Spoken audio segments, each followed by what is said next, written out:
Suamiku menikah lagi diam-diam. Penulis Vetina STCI. Bab 7. POV Dava. Aku memutuskan untuk menyewa seorang perempuan berpura-pura menjadi istriku. Saat aku ke rumah Ranti membawa perempuan sewaanku, ibunya percaya. Ia sangat senang karena aku diizinkan menikah lagi oleh istriku. Sementara Ranti yang tahu siapa istriku tak bisa berbuat apa-apa. Ia hanya diam dan sesekali berbicara. Mungkin karena rasa cintanya yang besar terhadapku, akhirnya ia menyetujui caraku ini. Dalam pertemuan itu, direncanakan tanggal pernikahan aku dan Ranti. Pernikahan akan diadakan pekan depan dengan mengundang warga sekitar saja. Aku rasa semua aman, karena di daerah Ranti tak ada yang mengenalku. Saat akan pulang, Ranti merasa khawatir mengenai ide gilaku saat ini. "Mas, hati-hati di jalannya. Semoga caramu ini tidak menimbulkan masalah di kemudian hari," katanya. Aku hanya tersenyum dan pulang bersama wanita sewaanku malam itu. Sebelum pernikahan, aku mengganti semua furnitur di rumah Ranti. Aku pun membeli ranjang baru untuknya karena itu pun untuk kenyamananku nanti saat di sana. Ranti mengucapkan banyak terima kasih atas pemberian barang-barang dariku.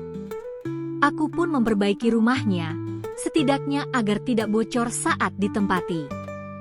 Aku bermain cantik, sampai Sarah tidak menyadari kalau aku mendua. "Sarah, maafkan aku hanya seorang lelaki yang kodratnya memang menyukai keindahan." Hari pernikahan datang. Aku izin pada Sarah untuk menemui ibuku di Bogor dan menginap di sana. Padahal aku akan menikahi Ranti. Ku bilang aku akan menginap 2 malam di sana. Aku datang dengan kemeja dan jas yang rapi didampingi oleh beberapa kerabat Ranti yang ikut denganku karena aku tak membawa orang satupun. Walau pernikahan siri, tetangga dekat tetap diundang. Kami ijab kabul di rumah Ranti. Saat ijab kabul, walinya adalah pamannya karena ayahnya sudah tak ada. Saya terima nikah dan kawinnya Ranti bin Deden dengan mas kawin seperangkat emas seberat 30 gram dibayar tunai. "Mas, terima kasih atas segalanya," bisik Ranti setelah akad selesai. Akhirnya sah, aku menjadi suami bagi Ranti. Kami berdua bahagia bisa berada di pelaminan saat ini. Acara resepsi bagi warga tidak terlalu lama. Semua berakhir pada waktu asyar. Aku sangat senang semua selesai, karena aku bisa menepas lelahku di kamar. "Mas, mandi dulu sana," ucap Ranti yang kini menjadi istriku. "Siap, sayang," jawabku sembari menjawil pipinya yang berisi. Aku sudah bisa menyentuhnya saat ini. Saat dekat dengannya kemarin, aku menjaga untuk tidak menyentuhnya sebelum halal. Setelah itu bergantian Ranti yang mandi. Lalu kami makan bersama sore itu. "Bu, aku berencana mengajak anak ibu menginap di hotel 2 malam ini. Apakah ibu keberatan?" tanyaku pada ibunya Ranti. "Baiklah, ibu setuju. Karena di sini tidak layak buat Pak Dava." "Ya sudah, kalian siap-siap dan segera berangkat," jawab ibu.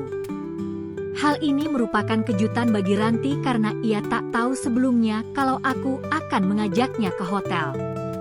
Wajahnya jadi merah merona saat aku meminta izin pada ibu untuk mengajaknya ke hotel.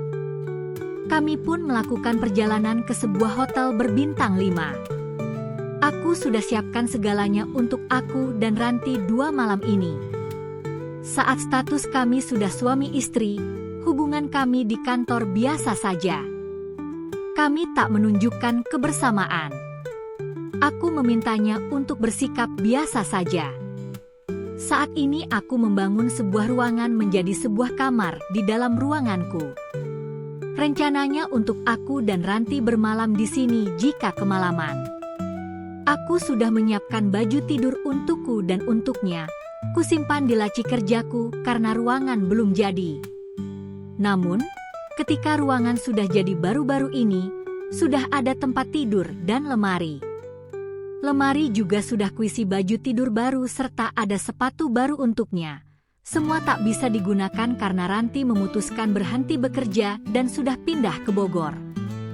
Ranti hamil dan ingin punya rumah layak. Aku berpikir untuk memindahkan Ranti dan keluarganya untuk tinggal di rumahku di Bogor. Jadilah mereka pindah di rumah Bogor. Beruntung, pengontrak di sana sudah keluar seminggu sebelumnya. Aku meminta Agung untuk membersihkan rumah karena akan ditempati oleh Ranti dan keluarganya. Pindahlah mereka ke Bogor. Saat di sana, aku memperingatkan Agung agar jangan memberitahu istriku kalau ada Ranti dan keluarganya di rumah ini. Baiklah, Pak. Saya akan jaga mulut. Aku memberinya sejumlah uang. Lalu ia berterima kasih atas pemberianku. Belum juga seminggu, ia minta uang lagi. Kuberi lagi dan lagi hingga sudah 4 kali dalam sebulan. Ini malah aku yang kesannya mengontrak padanya. Lalu ketika aku tak mau membayar lagi, ia mengancam akan memberitahu Sarah. Aku tak takut dan balas mengancamnya karena aku punya bukti kalau ia selalu mengancamku untuk meminta uang padaku. Akhirnya aku curiga kalau Agung membocorkan semua karena Sarah tiba-tiba bilang sudah menjual rumah kami yang diisi oleh Ranti dan keluarganya. Saat itu aku sangat terkejut bagaimana memindahkan mereka dalam 1 hari. Aku ketar-ketir mencari kontrakan baru untuk istri keduaku. Akhirnya pun dapat. Pagi-pagi sekali ku minta temanku di sana membantu Ranti pindahan. Sementara aku pun menuju ke sana. Kutemui Agung saat itu, namun ia mengancam lagi akan memfitnahku menyakitinya dengan memukuli Agung. Saat itu ia menyakiti dirinya sendiri dan akan mengaku kalau ada yang ingin menyakitinya. Aku tak takut dan akan menghadapinya. Semua sudah terekam jelas. Pasti semakin membuatmu penasaran. Ditunggu bab selanjutnya ya Kak. Jangan lupa subscribe, like, komen dan share cerita ini ke temanmu.